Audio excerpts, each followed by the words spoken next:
رحمان کے بندے وہ ہیں جو زمین پر نرمی سے چلتے ہیں، جو زمین پر نرمی سے چلتے ہیں۔ جب جاہل لوگ ان سے بات کرتے ہیں تو کہتے ہیں قالو سلاما۔ جاہلوں سے الجھنے کا اسلام نے حکم نہیں دیا، تم جاہل سے الجھو گے، تم جاہل سے الجھو گے۔ اسی لیے کہا گیا ہے ایک اللہ رب العالمین ایک نقشہ رہتا ہے، آدم سے لے کر نبی کے بعد، نبی کے بعد لے کر علماء، علماء کے بعد جو ایک قوم آتی ہے وہ جاہلوں کی قوم ہے۔ تم ان سے الجھنے کی کوشش کرو گے، یہ مزید تمہیں گمراہی میں مبتلا کر دیں گے۔ لہذا جاہلوں سے زیادہ الجھنے کی ضرورت نہیں ہے۔ جاہل تم سے زیادہ مقابلہ کرے تو کیا کہنا چاہیے؟ السلام علیکم ورحمۃ اللہ وبرکاتہ، اتنا کہہ کے آگے نکل جاؤ، اسی میں آپ محفوظ رہو گے۔ اس کے بعد دوسری صفت کیا ہے؟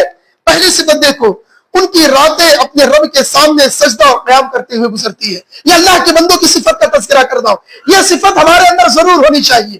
سب سے پہلی صفت کیا ہے؟ غور سے سنیے، اللہ رب العالمین کے بندے راتوں میں اپنے سجدے یعنی سامنے سجدہ اور قیام کرتے ہوئے گزارتے ہیں۔ رات جو گزارتے ہیں، نمبر ایک، رات جو ان کی گزرتی ہے سجدے کی حالت میں، قیام کی حالت میں گزرتی ہے۔ نمبر دو، اس کے باوجود جو اللہ سے ڈرتے رہتے ہیں اور دعا کرتے رہتے ہیں۔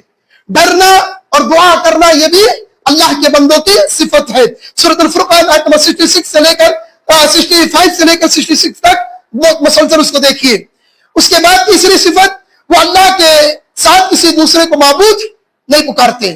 اسی طریقے سے نمبر 4، وہ جب خرچ کرتے ہیں تو نہ فضول خرچی کرتے ہیں نہ خرچ میں تنگی کرتے ہیں، یعنی ان کا درمیان معتدل رہتا ہے۔ خرچ کرتے ہیں تو خرچ کرنے میں کے لہذا فضول خرچی نہیں کرتے ہیں، اور ایسا بھی نہیں ہے کہ بخیلی کرتے ہیں، بخالت بھی، بخیلی پنا بھی اسلام کے اندر جائز نہیں ہے۔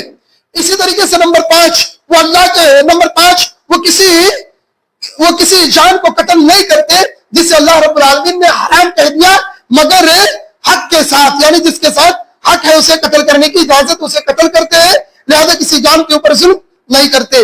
اسی طریقے سے زنا نہیں کرتے ہیں، یہ عباد الرحمان کی صفت ہے۔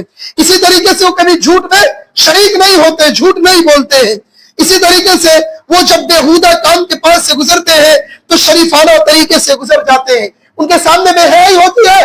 اللہ کا نیک بندہ وہ ہے جو گناہوں کو دیکھے استغفر اللہ پڑھے، اپنے نگاہوں کو نیچے کرے اور گزر جائے، یہ اللہ کے بندوں کی صفت ہوتی ہے۔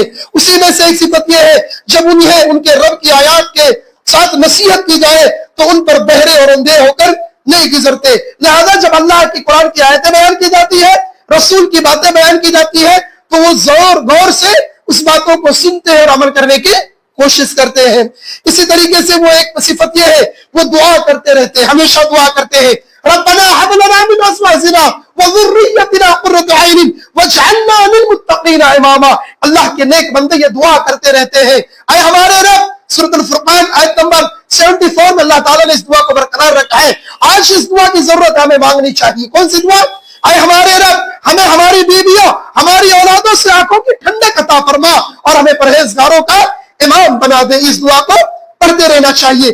آخری چیز عباد الرحمان کی صفت میں سے یہ ہے، ایسے لوگوں کی جزا کے متعلق اللہ تعالیٰ نے بیان کیا سورۃ الفرقان آیت نمبر 75 کے اندر، یہ لوگ ہیں جنہیں جزا میں بلند بالا محل عطا کیے جائیں گے، اس کہ انہوں نے صبر کیا اور ان کا استقبال زندگی کی دعا اور سلام کے ساتھ کیا جائے گا۔ لہذا یہ لوگ جو ان صفتوں پر عمل کریں گے، اللہ تعالیٰ انہیں جنت کے اندر داخل کرے گا، سلامتی کے ساتھ، عافیت کے ساتھ جنت کے اندر یہ لوگ داخل ہوں گے۔